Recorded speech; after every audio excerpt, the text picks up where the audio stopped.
എല്ലാവിധ national international ബ്രാൻഡുകളുടെ spectacle ഫ്രെയിമുകളും ഒഫ്താൽമെറ്റ് ലെൻസുകളും പ്രമുഖ ബ്രാൻഡുകളുടെ കോൺടാക്ട് ലെൻസുകളും കൃത്യതയോടെ ഡിസ്പെൻസ് ചെയ്യുന്നു.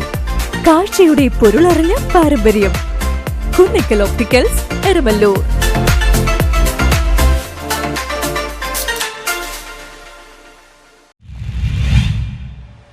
കൊച്ചി നഗരസഭയുടെ അഴിമതിക്കെതിരെ കോൺഗ്രസ് 13ാം ഡിവിഷൻ കമ്മിറ്റിയുടെ നേതൃത്വത്തിൽ പ്രതിഷേധം സംഘടിപ്പിച്ചു. കൊച്ചി നഗരസഭയുടെ അഴിമതിയിൽ പ്രതിഷേധിച്ച് കോൺഗ്രസ് 13ാം ഡിവിഷൻ കമ്മിറ്റിയുടെ നേതൃത്വത്തിൽ പള്ളുരുത്തിയിൽ നടത്തിയ പ്രതിഷേധ ധർണ DCC പ്രസിഡന്റ് മുഹമ്മദ് ഷിയാസ് ഉദ്ഘാടനം ചെയ്തു. ഇതൊക്കെ കാണുമ്പോൾ ജനങ്ങൾ വിശ്വസിച്ചു പോകുമെന്നുള്ളതാണ്. അത്ര വിഡ്ഢികളല്ല കൊച്ചിയിലെ ജനങ്ങൾ, അത്ര വിഡ്ഢികളല്ല. നമ്മുടെ ഗവൺമെന്റ് കാലഘട്ടത്തിൽ കൊണ്ടുവന്ന പദ്ധതികൾ, ആ പണം ഉപയോഗിച്ച് നമ്മൾ തുടങ്ങി വെച്ച പദ്ധതികൾ അത് പൂർത്തീകരിക്കുമ്പോൾ അത് അറ്റ്ലീസ്റ്റ് പൂർത്തീകരിച്ച ആളുകളെങ്കിലും ആ യോഗത്തിൽ വിളിച്ചു നന്ദി വാക്ക് പറയണ്ടേ? ഉമ്മൻചാണ്ടിയെ വിളിച്ച കൊച്ചി മെട്രോയുടെ ഉദ്ഘാടനത്തിന് ഉമ്മൻചാണ്ടിയെ വിളിച്ചില്ല. നരേന്ദ്രമോദിയെ കൊണ്ടുവന്ന് പിണറായി വിജയൻ ഉദ്ഘാടനം ചെയ്യിച്ചു. ഞങ്ങൾക്ക് വിരോധമുള്ള കമ്മ്യൂണിസ്റ്റുകാരെ നാട്ടിലെ ജനങ്ങൾക്ക് ഒരു ഉപകാരം ഉണ്ടായിട്ടില്ല. ഇപ്പൊ കഴിഞ്ഞ മാസം മന്ത്രി തന്നെ പറയും കൊച്ചി മെട്രോ ലാഭത്തിലേക്ക്. ഇത് തന്നെ ഞങ്ങളും പറഞ്ഞത്. ഈ നാട്ടിൽ ഇതുപോലെയുള്ള പദ്ധതികൾ വന്നാൽ ആ പദ്ധതി ലാഭത്തിലാകും, ജനങ്ങൾക്ക് ഉപകാരപ്രദമാകും, പരിസ്ഥിതി മലിനീകരണം കുറയും, ജനങ്ങൾക്ക് എളുപ്പത്തിൽ പോയി വരാൻ കഴിയാവുന്ന അടിസ്ഥാന സൗകര്യ വികസനങ്ങൾ ഉണ്ടാകണം. അന്നും എടപ്പള്ളിയിൽ ഈ പദ്ധതിയുടെ ഭാഗമായി നടന്ന നിർമ്മാണ പ്രവർത്തനങ്ങളുടെ അവിടെ കൊടി പിടിച്ച് ഈങ്കുലാബ് വിളിച്ച് ആര് ഇന്നത്തെ വ്യവസായ മന്ത്രി ഡിവിഷൻ പ്രസിഡന്റ് സുനരാജ് അധ്യക്ഷത വഹിച്ചു. KPCC സെക്രട്ടറി തമ്പി സുബ്രഹ്മണ്യം മുഖ്യ പ്രഭാഷണം നടത്തി.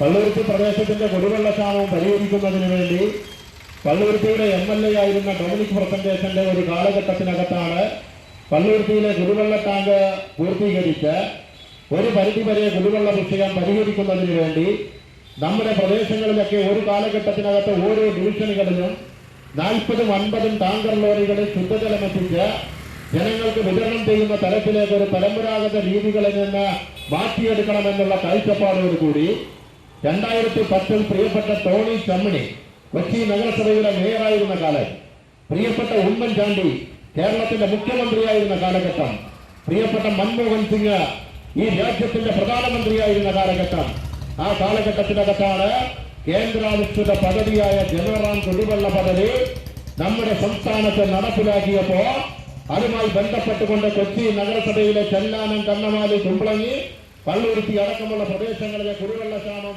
പരിഹരിക്കുന്നതിന് MP Muraleedharan, Shiju Chittilappilly, DCC secretary NR Sreekumar, AJ James, Vinod Thampi, Ashraf തുടങ്ങിയവർ സംസാരിച്ചു. വ്യവസായ മന്ത്രിയാണ് രാജീവ്. എത്ര കൊല്ലം മുമ്പ് 10-20 കൊല്ലം മുമ്പ് നടക്കേണ്ട ഒരു പദ്ധതി ഭൂമിക്കടിയിലെ ബോംബാണ്. ഈ ഗെയില് ഗ്യാസ് പൈപ്പ് ഇതുപോലെ പോയാൽ ജനങ്ങൾ വലിയ ദുരിതത്തിലാകും. ഒരു അപകടം ഉണ്ടായാൽ ഒരു പ്രദേശം മുഴുവൻ കത്തിച്ചാമ്പലായി പോകും.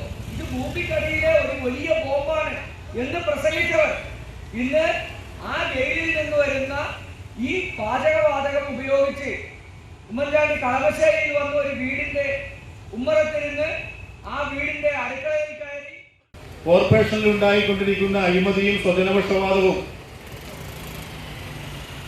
അത് അത്തരം കാര്യങ്ങൾ ജനങ്ങളുമായിട്ട് സംവദിക്കാനും അത് തുറന്നു കാട്ടാനും വേണ്ടിയുള്ള ഒരു വേദിയായിട്ടാണ് കോൺഗ്രസ് ഇതിനെ കാണുന്നത്. പശ്ചിമ കൊച്ചിയെ സംബന്ധിച്ചിടത്തോളം നേരത്തെ ഇവിടെ സൂചിപ്പിച്ച കുടിവെള്ളക്ഷാമം അതിരൂക്ഷമാണ്. അതുപോലെ തന്നെ ഓരുവെള്ള ഭീഷണി, റോഡുകളെല്ലാം തകർന്നു കിടക്കുന്നു. ഭരണകക്ഷി കൗൺസിൽ തന്നെ. News bureau, Palluruthy.